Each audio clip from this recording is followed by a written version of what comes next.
Bonjour les amis, j'espère que vous allez bien. Je suis Pascal Trefingui, on est à Bahia au Brésil. Qu'allons-nous faire aujourd'hui? Eh bien, une fois de plus, je vais vous montrer que j'avais raison. Depuis des années, je crois même depuis l'âge de 14 ans, j'ai toujours vu très juste. J'ai fait tomber un réseau pédophile dans mon école, j'ai fait tomber un trafic de drogue dans mon école, j'avais déjà 14-15 ans. Quand j'étais au lycée, j'ai fait tomber à nouveau un réseau pédophile et un réseau de trafic de drogue et un réseau qui était lié, et à chaque fois les deux réseaux étaient liés aux renseignements généraux, à la sûreté départementale. En réalité, il y avait une stratégie de pourrissement de la France par la drogue et par la pédophilie, qui était dans le cadre d'une espèce de transformation de la société traditionnelle que la France était encore dans les années 70, à une espèce de société de cannibales, une société marquée par le libéralisme et par le darwinisme social. C'est cette société, la société du Forum de Davos, qui allait favoriser un certain nombre de profils, les apostats, particulièrement les apostats du judaïsme. Si vous apostasiez de juifs et que vous voulez apostasier le judaïsme, ils vont vous faire un boulevard. D'autre part, c'était une forme de franc-maçonnerie inversée.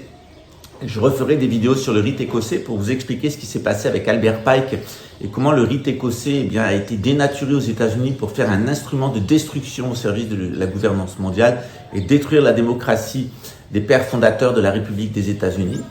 Et puis évidemment, c'était utiliser les homosexuels avec la légalisation de l'homosexualité en 1982. C'était un cadeau empoisonné. En réalité, ce qui se préparait déjà, c'était ces histoires de transgenres, ces histoires de PMA, de gestation pour autrui, etc., avec une volonté d'amener une technologie de fabrication de l'être humain par des matrices artificielles. Et évidemment, et ça a commencé aussi à la même époque dans les années 80, une instrumentalisation des désintégrés, c'est-à-dire des immigrés qui pratiquaient l'islam dans leur pays et qui en venant en France, pour travailler, voulaient rester sur leurs valeurs traditionnelles, mais qui ne pouvaient pas le faire parce que la République ne voulait pas les intégrer. Elle voulait un islamo-gauchisme, c'est-à-dire une dénaturation de l'islam, qui allait mener d'un côté soit à une laïcisation extrême de gens qu'on retrouve dans le trafic de drogue et qui ont une indifférence totale envers Dieu, ou alors des personnes qui sont dans l'islamisme, l'islamisme étant une idéologie créée par les États-Unis sur la base d'une autre idéologie créée sous l'influence du protestantisme, qui est le wahhabisme, c'est-à-dire cette espèce de falsification de l'islam qui règne en Arabie Saoudite. C'est ce qu'on va voir maintenant, juste après le générique.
Eh oui, toute ma vie, j'ai fait tomber des réseaux de pédophiles, des réseaux de drogue et surtout des réseaux de flics pourris. Parce que la principale problématique que nous avons dans nos sociétés occidentales, c'est que nos polices, nos armées et nos services secrets ne sont plus une police, une armée et un service secret. En réalité, un service secret, c'est un service qui travaille dans le secret pour récolter de l'information. Là, c'est exactement le contraire. On a des services qui travaillent à véhiculer des fake news. Donc là encore, on a une inversion satanique. Normalement, un service secret, ça sert à avoir de l'information. Les services secrets actuels, ils servent à délivrer de la fausse information. C'est-à-dire que vous avez un profilage qui est fait avec Facebook et ce que vous publiez sur Internet, vous allez être profilé. Et en fonction de vos profils, eh bien, le lobby militaro-industriel anglo-saxon va vous abreuver de fake news. C'est la même chose en Chine, c'est la même chose partout dans le monde. Cette évolution des services de renseignement, donc la bête qui écoute, c'est ce qu'on appelle dans l'islam la prophétie de la bête qui écoute, eh bien, elle montre bien ce que sera la gouvernance mondiale. La gouvernance mondiale, c'est une bête qui monte de la Terre, la bête électrique. C'est un fichage numérique basé sur un certain nombre d'obligations en matière de santé. C'est le fichage au doigt et au front, la reconnaissance faciale. Et évidemment, c'est l'adoration idolâtre de la bête, c'est-à-dire des images de la télévision qui sont des images du nationalisme. C'est toujours la Russie, la nation russe contre la nation chinoise, contre la nation, etc. Tout ça, c'est une interprétation fausse. Je vous l'ai expliqué dans plusieurs vidéos. Normalement, une nation, on peut parler de nation juive, de nation chrétienne et de nation musulmane. Mais il n'y a pas de nation française. Ça n'existe pas. Il n'y a pas de nation russe, il n'y a pas de nation brésilienne, ça n'existe pas. Il y avait autrefois des grandes civilisations. Lorsque ces civilisations s'effondraient, eh bien, on quittait ces civilisations. Par exemple, la civilisation juive, on l'a quittée, puis on allait migrer dans le monde entier, on appartenait à la nation juive. Ce qui s'est passé avec le monde anglo-saxon, ce monde du satanisme, dont le siège est en Grande-Bretagne, notamment dans le hadith de Al-Jassasa la bête, eh bien, on a cette bête qui est en Grande-Bretagne. Eh bien, on a une divulgation du satanisme à partir de la Grande-Bretagne. Ça a commencé avec le réseau Échelon qui utilise le renseignement en sens inverse. Autrefois, Big Pharma, eh bien, c'était tout simplement, c'était là pour vous aider, eh bien, à conserver votre santé. Actuellement, c'est fait pour vous la faire perdre. Big Pharma est le premier assassin au monde après l'armée. C'est par ce biais-là qu'on tue le maximum de personnes avec de faux traitements, les effets iatrogènes des médicaments. L'industrie chimique du médicament, en règle générale, est un échec total mené par la Fondation Rockefeller depuis le rapport Flexner et l'accord d'Alma-Ata qui a amené un véritable génocide chimique de l'humanité, une stérilisation des êtres humains. D'autre part, autrefois, la banque, ça servait à conserver son argent, et bien maintenant, la banque, ça vous sert à la perdre. Et c'est ce que vous allez voir dans les années à venir. Comme je vous le dis, j'ai passé toute ma vie à dénoncer la pédocriminalité, l'organisation de réseaux pédocriminels, l'organisation de réseaux de trafic de drogue et de réseaux de la confusion mentale que sont les sectes, et puis à dénoncer le darwinisme social et notamment le pourrissement des services de renseignement, le pourrissement de l'armée, de la police et de la justice et du système répressif, qui normalement sont dans les mains de la noblesse, et maintenant sont dans les mains des ignobles, c'est-à-dire des cafards de l'humanité, des individus les plus exécrables de l'humanité, les plus immoraux, les plus au service de l'antéchrist, qui en réalité eh bien, sont les pantins malheureux, tristes et désarticulés de l'oligarchie marchande. Je vous annonçais déjà en 2019, je crois que j'avais même fait en 2015, qu'il y aurait une bombe atomique qui serait lancée par la Russie sur l'Angleterre. Alors, il y aurait deux formes. Soit ça serait une centrale nucléaire qui pèterait en Angleterre. Vous avez vu qu'ils ont essayé de faire la même chose en Ukraine. C'est le même scénario.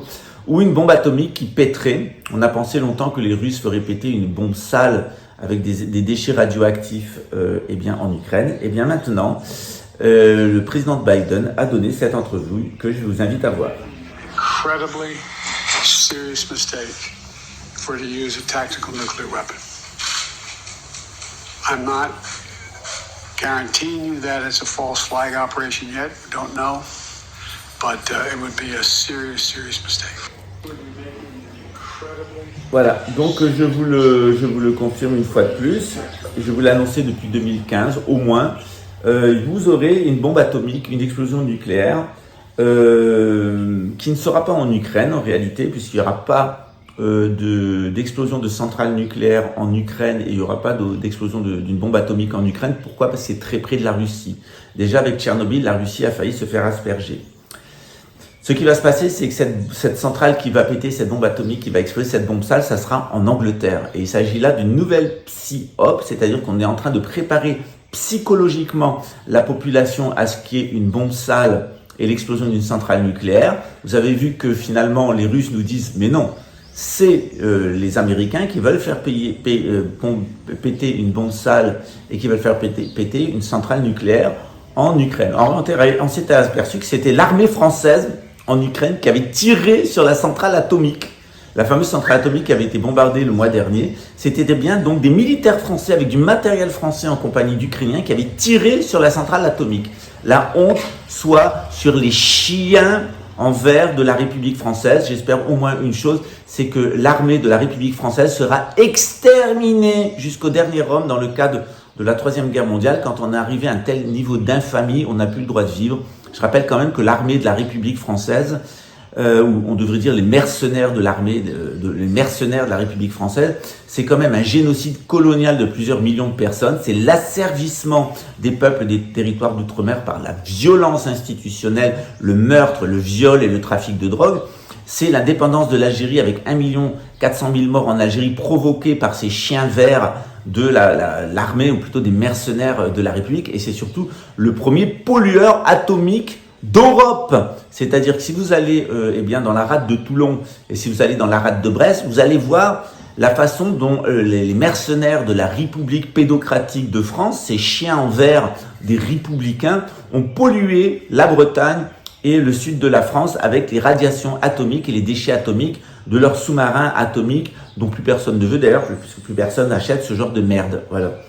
La France avait été prévenue du temps du général de Gaulle de ne pas rentrer dans un processus atomique. Le Brésil a reculé, la Norvège a reculé, beaucoup de pays ont reculé, et tant mieux pour eux.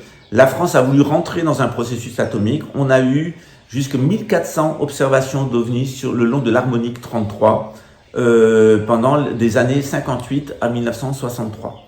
Tout le temps du programme électronucléaire français, du programme atomique d'armement français, on a eu des intimidations par des objets volants non identifiés. Allez sur ma chaîne Pascal Treffin-Guy OVNI, vous en saurez plus. Il y a un lien entre la découverte de l'énergie atomique et les ovnis, et il y a un lien entre des apparitions d'ovnis sur les sites atomiques et une menace contre l'humanité si elle continuerait dans cette voie. Or, on y est. Le premier pollueur atomique de France, c'est les mercenaires de la République pédocratique de France.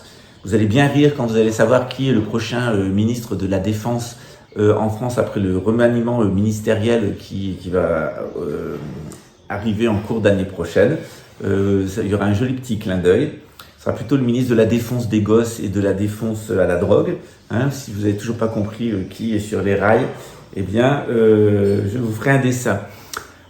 Donc, comme vous le voyez, il se passe toujours ce que je dis. J'ai un jugement qui est extrêmement sûr sur les choses, parce qu'il est basé sur l'étude de René Guénon et du déterminisme historique. Il est basé sur l'étude très très précise des prophéties. Il est basé sur l'étude des documents qui sont publiés par des grandes organisations comme la Fondation Rockefeller, le CFR, etc. J'ai passé le Pentagone. J'ai passé toute ma vie à étudier ces trois aspects: le déterminisme historique, les publications de l'élite et les prophéties. J'ai passé toute ma vie à ça, donc j'ai une certaine expertise sur ce sujet-là, ce qui est loin d'être le cas des guignols que vous avez dans vos états-majors qui, entre deux putes, un rail de cocaïne, de la corruption par le lobby militaro-industriel et du grenouillage en loge, ou quelquefois même ils se tapent des gosses, viennent vous raconter sur les plateaux de télévision qu'il faut faire la guerre à la Russie. En réalité, lorsqu'on connaît bien le royaume de la franc-maçonnerie, qui est le mien, on sait qu'il y a plusieurs francs-maçonneries. Il y a une franc-maçonnerie qui est complètement satanique et au service de Satan, qu'on appelle les Your Lodge. Tout ça a été organisé à partir des loges anglaises. Et puis il y a la véritable franc-maçonnerie, celle qui a été créée par Jacques le Catholique, qui s'est divulguée en France, etc. Et qui est une franc-maçonnerie totalement authentique, et aux États-Unis aussi, dans laquelle vous pouvez avoir confiance. Mais il y a cette franc-maçonnerie américaine, du rite écossais, qui est née de l'action des Templiers. Vous pouvez avoir confiance en elle, c'est celle notamment du Brésil, d'une partie des États-Unis. Mais il y a une partie de la franc-maçonnerie dans laquelle vous ne pouvez pas avoir confiance, c'est tout ce qui est lié aux loges anglaises, et là on est lié exactement au satanisme. Alors évidemment, il n'y aura pas d'explosion d'une bombe sale en Ukraine, il n'y aura pas d'explosion d'une centrale atomique en Ukraine, malgré tous les efforts que veulent faire les Français et les Ukrainiens pour pouvoir le faire, parce que ça les arrangerait bien, et puis d'accuser les Russes de l'avoir fait, de polluer la Russie. Par contre, c'est ce qui va se passer en Europe. C'est-à-dire qu'en Angleterre, vous allez avoir l'explosion d'une centrale atomique, très certainement dans la zone qui est entre l'Irlande et l'Angleterre, tout simplement parce que pour les gens de la gouvernance mondiale du Forum de Davos, il y a trop d'Écossais, ils sont trop catholiques, et leur mettre des petites radiations atomiques sur la gueule qui ont rien eu de Tchernobyl, ça serait quand même intéressant. Je rappelle qu'on est quand même dans le cas d'un vaste génocide de 7 milliards de personnes. Par contre, vous aurez bien une explosion atomique en Grande-Bretagne. J'hésite encore entre le fait que ça soit une bombe sale qui pèterait à Londres, notamment près de la City, mais à mon avis, ça serait plutôt un bombardement atomique russe qui aurait lieu dans le Wiltshire, puisque là, sous ces endroits de l'observatoire de Shibbleton, etc., c'est un lieu qui est extrêmement stratégique et qui est lié à la rétro-ingénierie. Ça paraît délirant, mais c'est comme ça. Allez sur ma chaîne OVNI si vous voulez en savoir plus de choses. Alors évidemment, depuis l'âge de 14 ans, j'ai participé au démantèlement de réseaux pédophiles, de réseaux de trafic de drogue, de réseaux d'influence cannibales qui sont liés au renseignement français, de darwinisme social. Je l'ai fait toute ma vie. Je l'ai fait en France, au péril de ma vie. Je l'ai fait au collège, au lycée, à l'université. Je l'ai fait ensuite en Nouvelle-Calédonie. Je l'ai fait de retour en France quand j'étais à Arles. Je l'ai fait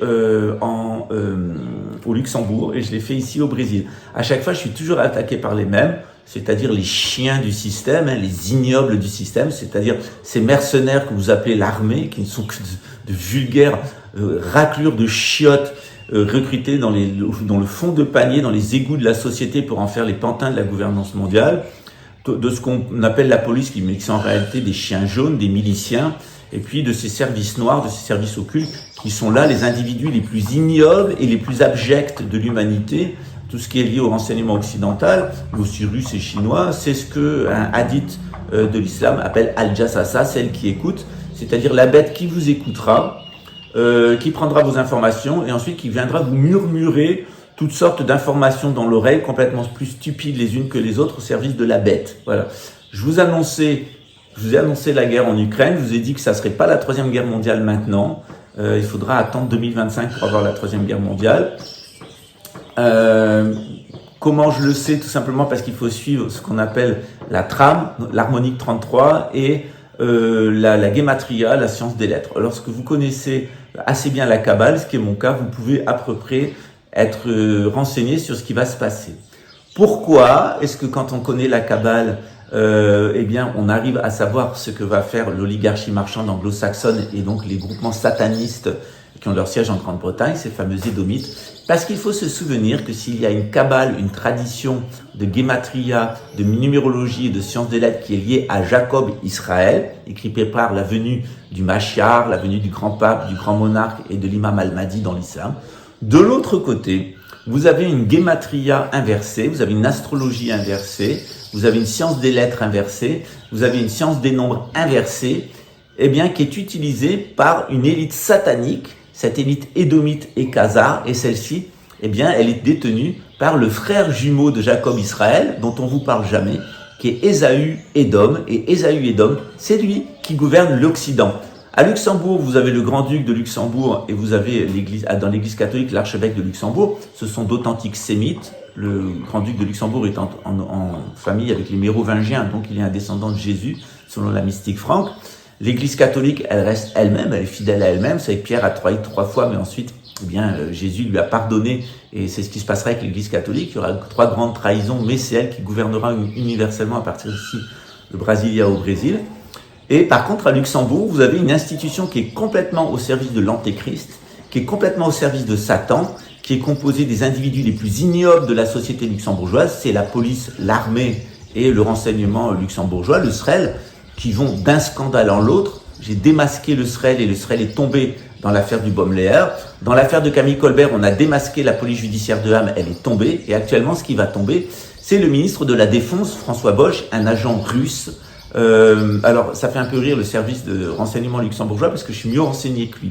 Sauf que moi, j'ai aussi des contacts avec des services de renseignement, notamment dans le pays où je vis, et que le cas de François Bosch, il est parfaitement connu. Alors, il y a des gens qui, depuis des années, voudraient me faire passer pour un cas psychiatrique, pour un fou, un escroc, etc., parce que ça les arrange. Mais je peux vous assurer que si vous voulez connaître un endroit où il y a des fous qui protègent des pédophiles, un endroit où il y a des voleurs et des escrocs, d'ailleurs, qui m'ont volé mon matériel informatique et qui ne l'ont jamais rendu, c'est la soi-disant police luxembourgeoise. Et un pays où vous avez un endroit où vous avez des assassins, de véritables tueurs, c'est le service de renseignement luxembourgeois et l'armée luxembourgeoise en particulier.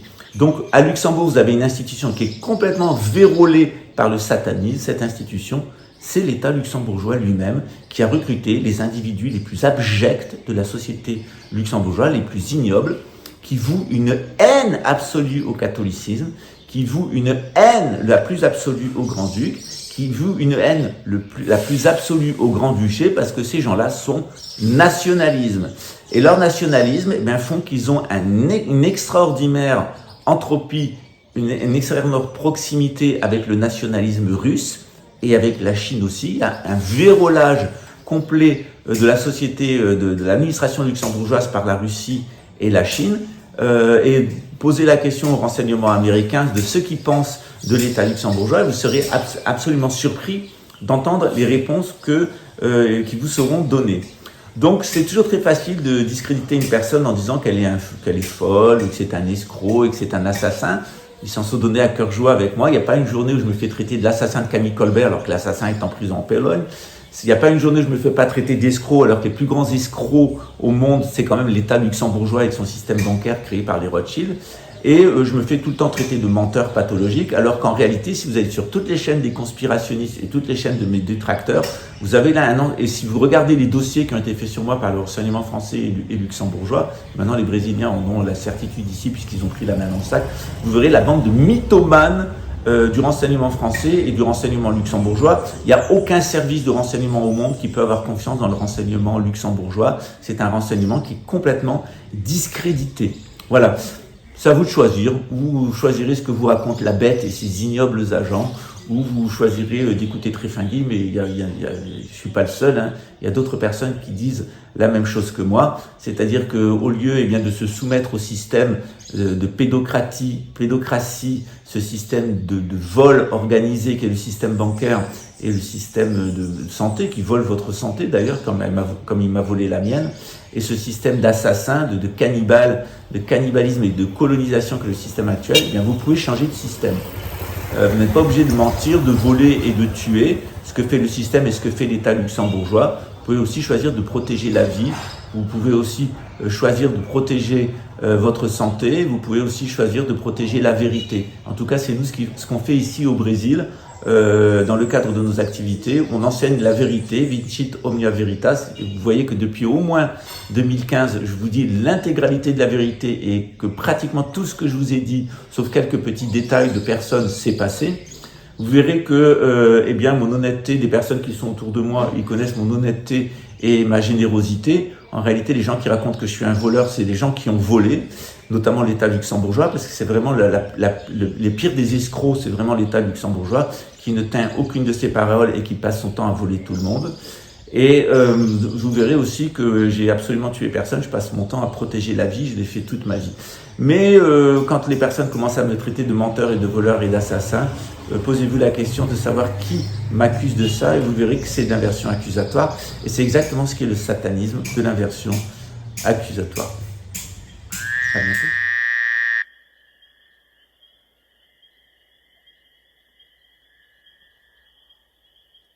Voilà, écoutez, je vous souhaite une bonne journée. J'espère que vous ferez tout aujourd'hui pour être heureux. Nous, on a reçu tout ça, c'est des semences d'agrobiologie qu'on a reçues pour pouvoir initier notre projet agricole ici avec une partenaire du Panama au sein de la réserve indigène. C'est-à-dire que pendant que l'État luxembourgeois dépense de l'argent pour me faire écouter, pour m'envoyer des gogoles, pour escroquer mes associés et utilise ces pantins pour m'assassiner, eh bien nous on fait du bien. Et c'est toute la différence d'ailleurs entre moi et les ignobles de l'État luxembourgeois, c'est que dans l'État luxembourgeois, il n'y a que de la racture de chiottes. Et c'est exactement ce qu'on appelle les ignobles. Mais c'est la même chose en France, c'est racture de chiottes.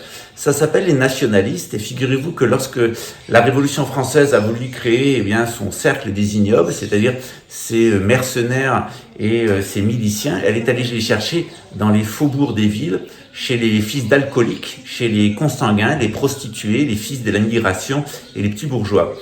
Et d'ailleurs, c'est elle-même qui le dit. Quand vous regardez le tableau de Delacroix qui montre Marianne conquérant la liberté, c'est une pute le sein à l'air avec un petit bâtard, quelqu'un qui n'a pas de patrie puisqu'il n'a pas de père, un migrant noir qui a été le cerveau lavé par l'idéologie satanique de la République pédocratique de France, et puis un bourgeois qui en a plein les fouilles et qui prend un fusil pour tirer sur les forces royales. On se souviendra très longtemps de 1791 et l'égorgement des Édomites, tenez-vous-le pour acquis. Les rabbins avaient parfaitement raison, comme toujours d'ailleurs les rabbins ont toujours raison, hein. C'est pas Alain Soral qui a toujours raison, ou presque, c'est les rabbins qui ont toujours raison. Je rappelle que Alain Soral, c'est le fils d'une juive, un juif apostat, et qu'il est le principal joueur de flûte nationaliste de France, qui a d'ailleurs pour modèle Lénine, Robespierre et Jules César, jusqu'au jour où il s'est aperçu qu'il y avait Louis XX, qu'il y avait de la légitimité. Et là, il est sorti de l'ère médiatique. C'est exactement ce qui est en train d'arriver à Papacito. C'est ce qu'on essaye de faire avec moi, parce qu'en réalité, au niveau judiciaire, tout s'est arrêté pour moi. Ce qu'ils essayent, c'est de me faire taire, et ça sera pour la même chose pour tous les soutiens de Louis XX. Donc tenez les vœux pour dit, le grand monarque c'est Louis XX, il arrive en 2026 et le nettoyage de la France aura été fait par la Russie et aura été fait par l'Algérie. Et ensuite, on aura une deuxième vague de nettoyage qui sera fait par les États-Unis et les Marocains. Et on remercie nos amis étrangers de l'Est et de l'Ouest de participer au châtiment des plus infâmes personnes qui existent en France et aussi au Luxembourg, c'est-à-dire tous ces fils de la putain républicaine, tous ces bâtards qui n'ont pas de batterie et qui ne se sentent appartenir à des nations imaginaires, tous ces petits bourgeois qui s'en sont mis plein les fouilles et qui nous ont dépossédés, et tous ces fils de l'immigration qui ne sont que des désintégrés. À bientôt.